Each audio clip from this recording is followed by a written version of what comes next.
Selamat pagi, salam sehat dan salam semangat buat kalian semua anak didik kami kelas 11 MIA.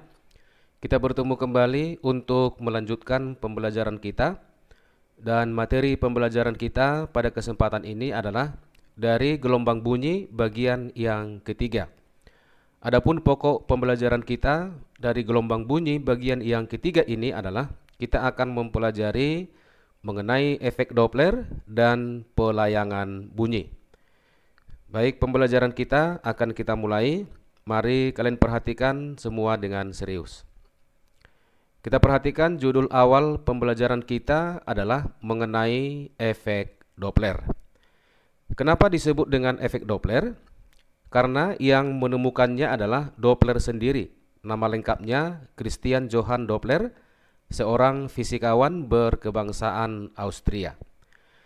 Salah satu contoh efek Doppler yang mungkin pernah kita alami adalah ketika kita sedang berada di jalan raya, kemudian kita mengamati ada sebuah mobil ambulans atau katakanlah sebuah kendaraan patroli yang sedang bergerak dan membunyikan sirene. Ketika ambulans mendekati kita, bunyi sirene yang kita dengar itu akan bertambah atau meningkat, dan sebaliknya, jika ambulans itu menjauhi kita, maka bunyi sirene yang kita dengar akan berkurang dan suatu saat tidak terdengar lagi.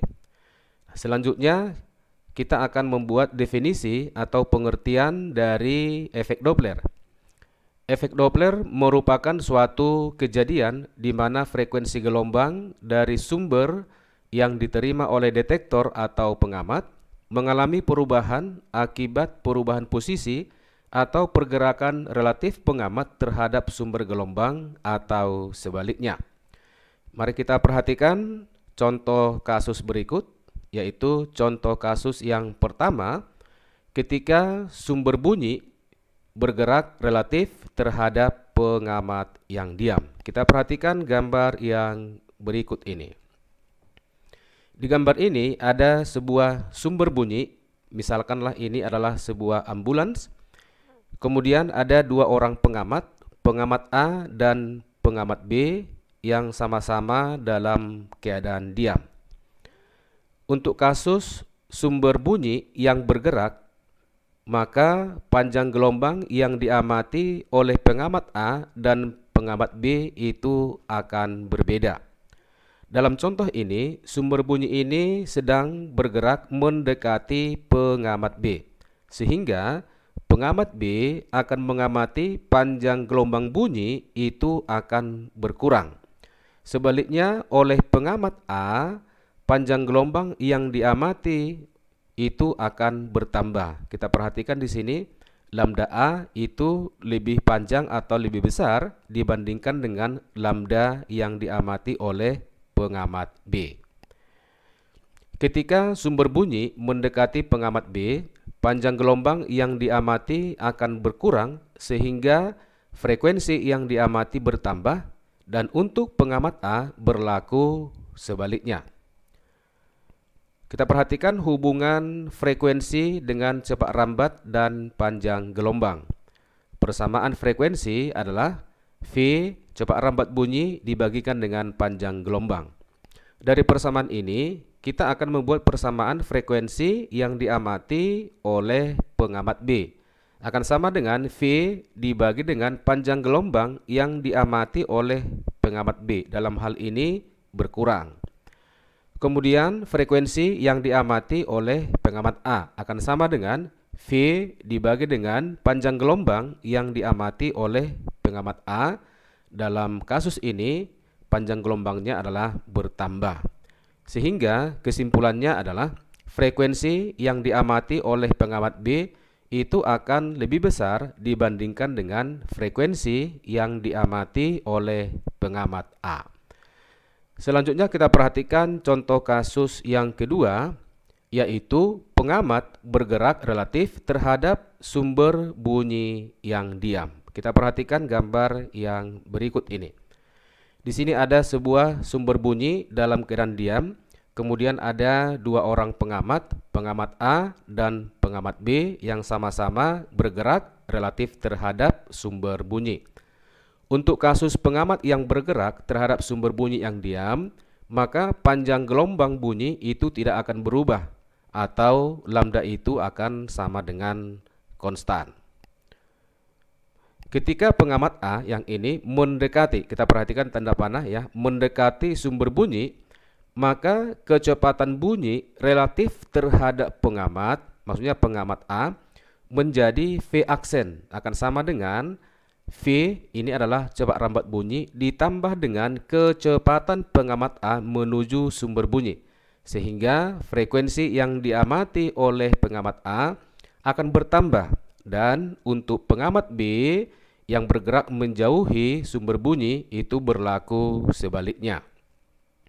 Dari persamaan atau hubungan frekuensi dengan cepat rambat dan panjang gelombang, F sama dengan V per lambda, maka kita buat persamaan untuk menentukan frekuensi yang diamati oleh pengamat A. FA itu akan sama dengan V aksen dibagi dengan lambda, akan sama dengan V ditambah dengan VA dibagi dengan lambda. Kemudian frekuensi yang diamati oleh pengamat B ketika dia menjauhi sumber bunyi, maka FV akan sama dengan V aksen dibagi dengan lambda, akan sama dengan V dikurang VA dibagi dengan lambda. Dari kedua persamaan ini sudah jelas kesimpulannya yang bisa kita buat adalah frekuensi yang diamati oleh pengamat A itu akan lebih besar dibandingkan dengan frekuensi yang diamati oleh pengamat B. Kita lanjutkan. Kita akan membuat persamaan ya, menentukan frekuensi pengamat saat sumber dan pengamat itu bergerak relatif. Untuk menentukan frekuensi yang didengar oleh pengamat, dalam hal ini kita buat sama dengan FB, persamaannya sama dengan V tambah kurang VP dibagi dengan V tambah kurang VS dikali dengan Fs. Kita perhatikan persamaan ini, bagian atas dan bagian bawah ini ada tanda plus negatif. Ya, tanda plus negatif. Nah, keterangannya kapan kita menggunakan positif dan negatif, kita perhatikan gambar berikut ini. Ini adalah sebuah sumber bunyi dengan simbol S, dan ini merupakan pengamat atau pendengar dengan simbol P. Ketika pendengar itu mendekati sumber, maka tanda kecepatannya adalah positif. Ya, maka di atas ini nanti kita buat positif untuk kecepatan pendengar. Sebaliknya, apabila pendengar ini menjauhi daripada sumber, maka tanda kecepatannya nanti kita buat di sini bertanda negatif. Kemudian untuk sumber S, ketika sumber bunyi S itu menuju atau mendekati pengamat, maka tanda kecepatannya itu adalah negatif. Berarti nanti di bawah negatif. Kemudian jika sumber itu menjauhi pengamat, maka tanda kecepatan sumber nanti kita buat di sini adalah bertanda positif. Ini adalah ketentuannya untuk menggunakan persamaan yang di atas ini. Kapan kita menggunakan positif, negatif di atas, dan positif dan negatif untuk yang di bawah. Jika kecepatan angin atau VA diperhitungkan, ya. Kalau persamaan ini berarti kecepatan anginnya tidak diperhitungkan. Nah, jika kecepatan angin diperhitungkan, maka persamaan untuk menentukan frekuensi yang didengar oleh pengamat FV itu akan berubah. Persamaannya akan menjadi FP sama dengan dalam kurung V tambah kurang VA ya, ditambah kurang VP dibagi dengan dalam kurung V tambah kurang VA tambah kurang Vs dikalikan dengan Fs. Kalau tanda positif negatif untuk pendengar dan sumber tadi sudah dijelaskan di sini. Nah, sekarang kita perhatikan untuk tanda positif negatif yang di atas ini dan di bawah ini. Kalau dia positif, ya, kalau dia positif, maka itu ditentukan dengan arah angin itu dari sumber dari S menuju pengamat. Kemudian jika dia negatif ya, maka arah angin itu nanti dari pengamat menuju sumber bunyi. Keterangan dari persamaan ini adalah Fp sama dengan frekuensi pengamat satuan Hertz. Kemudian Fs adalah frekuensi sumber bunyi satuan Hertz. V adalah cepat rambat bunyi satuan meter per sekon. Vp sama dengan kecepatan pengamat meter per sekon. Vs sama dengan kecepatan sumber bunyi meter per sekon.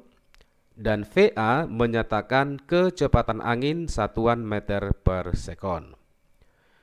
Kita perhatikan contoh soal yang nomor 1. Seorang berdiri di tepi jalan, kemudian mengamati sebuah ambulans bergerak mendekati orang tersebut dengan kecepatan 5 meter per sekon dan frekuensi sirene yang dihasilkan 335 Hz. Jika cepat rambat bunyi di udara saat itu 340 meter per sekon, tentukanlah frekuensi yang didengar orang tersebut. Kita buat pembahasannya. Nah, dari keterangan soal disebutkan cepat rambat bunyi itu V sama dengan 340 meter per sekon. Kemudian frekuensi sumber bunyi Fs 335 Hz. Kemudian kecepatan pengamat sama dengan 0. Kemudian kecepatan sumber itu sama dengan negatif. Kenapa negatif? Karena disebutkan mendekati pengamat. Persamaan untuk menentukan frekuensi pengamat Fv sama dengan V tambah kurang Vv dibagi dengan V tambah kurang Vs dikalikan dengan Fs. Kita masukkan nilai-nilai ke persamaan ini. Maka Fp sama dengan 340 ditambah dengan 0 ya, kecepatan pengamat atau pendengar itu sama dengan 0 dibagi dengan 340 dikurang 5 ya, kecepatan sumber dikalikan dengan frekuensi sumber 335. Sehingga Fp sama dengan 340 dibagi dengan 335 dikali dengan 335. 335 yang ini dan yang di sini ini bisa kita habiskan sehingga frekuensi yang didengar oleh pengamat Fp itu sama dengan 340 Hz. Selanjutnya kita perhatikan contoh soal yang nomor 2. Sumber bunyi dengan frekuensi 620 Hz bergerak menjauhi pengamat dengan kecepatan 10 meter per sekon. Pada saat yang bersamaan, pengamat bergerak mendekati sumber bunyi dengan kecepatan 5 meter per sekon dan mendengar bunyi dengan frekuensi 610 Hz. Jika kecepatan angin 20 meter per sekon dari pengamat menuju sumber bunyi, tentukanlah cepat rambat bunyi. Kita buat pembahasannya. Diketahui dari keterangan soal, frekuensi sumber Fs sama dengan 620 Hz, kemudian frekuensi yang didengar oleh pengamat 610 Hz, kecepatan pengamat itu sama dengan positif 5 karena dia mendekati ya. Kemudian kecepatan sumber sama dengan 10 meter per sekon. Kenapa dia positif? Perhatikan di sini dia menjauhi ya. Kemudian kecepatan angin Va itu kita buat sama dengan negatif 20 meter per sekon karena arahnya dari pengamat ke sumber bunyi. Persamaan frekuensi pengamat ya. Fp sama dengan V tambah kurang Va ditambah kurang Vp dibagi dengan V tambah kurang Va ditambah kurang Vs dikalikan dengan Fs. Maka kita masukkan nilai frekuensi yang didengar itu sama dengan 610 sama dengan V dikurang 20 ditambah dengan 5 dibagi dengan V dikurang 20 tambah dengan 10 dikalikan dengan frekuensi sumber bunyi itu sama dengan 620 Hz. Kemudian 620 Hz ini kita pindahkan ke ruas kiri ya. Berarti di ruas kiri ini akan sama dengan 610 dibagi dengan 620 akan sama dengan 61 per 62. Akan sama dengan yang bagian atas ini V dikurang 20 tambah 5 berarti V dikurang 15. Yang di bawah V kurang 20 tambah 10 berarti sama dengan V dikurang 10. Sekarang kita kali silang. Ya, 62 dikali V, 62V, kemudian 62 dikali negatif 15, negatif 930, sama dengan 61 dikali V, 61V, kemudian 61 dikali negatif 10, negatif 610. Kemudian 61V ini kita pindahkan ke ruas kiri, dan negatif 930 kita pindahkan ke ruas kanan. Sehingga 62V dikurang 61V akan sama dengan 930 dikurang 610. Sehingga V sama dengan 320 meter per sekon. Nah, selanjutnya kita akan membahas mengenai pelayangan bunyi. Apa itu pelayangan bunyi? Pelayangan merupakan fenomena di mana interferensi yang terjadi antara dua gelombang yang memiliki amplitudo yang sama namun frekuensinya sedikit berbeda. Sederhananya, pelayangan itu adalah selisih antara dua frekuensi gelombang yang berinterferensi. Kita perhatikan persamaan frekuensi layangan bunyi.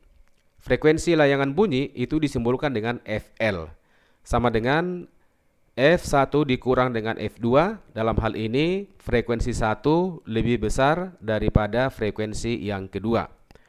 Atau bisa juga kita pergunakan FL itu sama dengan F2 dikurang F1. Maka di sini F2 itu harus lebih besar daripada F1. Untuk lebih jelasnya mengenai frekuensi layangan bunyi ini, kita perhatikan contoh soal yang nomor 3. Sebuah garpu tala menghasilkan nada dengan frekuensi 300 Hz. Ketika garpu tala digetarkan dan didekatkan pada dawai gitar yang bergetar, terjadi 300 layangan dalam waktu 20 sekon. Berapakah frekuensi yang mungkin dihasilkan oleh dawai gitar tersebut? Kita buat pembahasannya. Nah, sekarang kita anggap frekuensi garpu tala itu sama dengan F1. Nah, di sini sudah diketahui sama dengan 300 Hz. Maka frekuensi dawai gitar itu menjadi F2. Dan pada soal disebutkan frekuensi layangan itu 300 layangan dalam waktu 20 sekon. Frekuensi layangan atau FL itu akan sama dengan jumlah layangan yang terjadi per waktu dalam satuan sekon. Sehingga FL akan sama dengan 300 layangan dibagi dengan 20 sekon akan sama dengan 15 Hz. Persamaan frekuensi layangan bunyi ya kita pakai untuk persamaan yang ini untuk mencari kemungkinan yang pertama ya. Maka FL sama dengan F1 dikurang dengan F2 ya. FL-nya kita masukkan 15 sama dengan F1 sama dengan 300 dikurang dengan F2. Sehingga F2 kita peroleh 300 dikurang 15 sama dengan 285 Hz. Ini kemungkinan pertama. Kemudian kemungkinan yang kedua kita pergunakan persamaan yang ini. FL sama dengan F2 dikurang dengan F1 ya. Kita masukkan FL-nya tetap 15 Hz. Maka 15 Hz sama dengan F2 dikurang dengan 300. Maka F2 sama dengan 300 ditambah dengan 15 sama dengan 315 Hz. Demikianlah pembelajaran kita kali ini mengenai efek Doppler dan pelayangan bunyi. Seperti biasa, di sini saya buat berupa soal latihan, ada 4 nomor ya. Dan soal ini bisa kalian kerjakan secara mandiri. Terima kasih atas perhatian kalian semua. Selamat belajar dan semoga sukses.